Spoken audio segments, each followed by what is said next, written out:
বাহিরের মানুষের কান পড়াগুলো একটু বেশি বিশ্বাস করি। আমি কি বুঝাতে পারছি কথা? সেজন্য আল্লাহ কোরআনের মধ্যে বলেছেন ওয়াইলুল লিকুল্লি হুমাযাতিল লুমাযা। আল্লাহ আমাদের সবাইকে একটু নিজের ভালো বুঝার তৌফিক দান করুন। আর নিজের ভালো সবসময় অন্যের ভালো করার মধ্যেই লুকায়িত থাকে। আচ্ছা, এতটুক কথা যারা বুঝতে পেরেছেন তারা একবার বলেন মারহাবা। আমি কয়জন? স্টেশন কয়টা? স্টেশন কয়টা? স্টেশন কয়টা? আমি আমি আপনি আপনি কি হাতের কারণে, নাকি পায়ের কারণে, নাকি চোখের কারণে, নাকি রুহের কারণে? আরো জোরে বলেন। কেটে যাচ্ছে কি? কেটে যাচ্ছে কি? সেজন্য সন্তানের হাত পা কেটে গেল, ওই সন্তানকে মা নিজের সন্তানই বলে।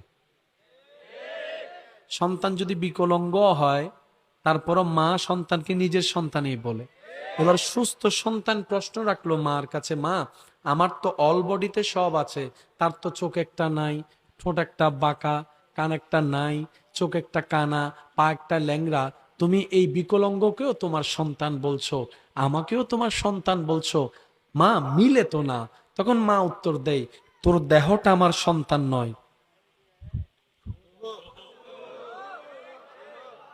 সুবহানাল্লাহ বলে না।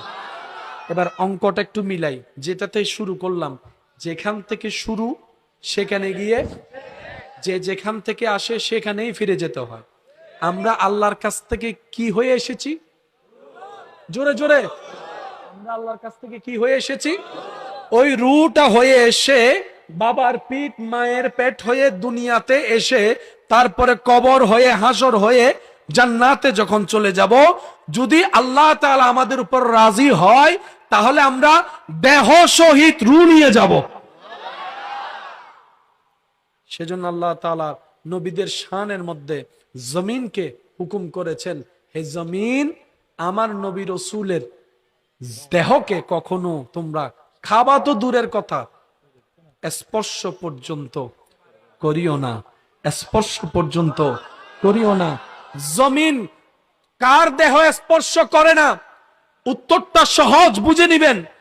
জমিনে দেহ রাখার পর জমিন যে দেহের ভিতরে আপন রবের প্রেমের অস্তিত্ব খুঁজে পাবে, জমিন ওই দেহকে কখনো স্পর্শ করে না, মায়া করে আগলায় রাখে। জমিন বলে আমিও যার,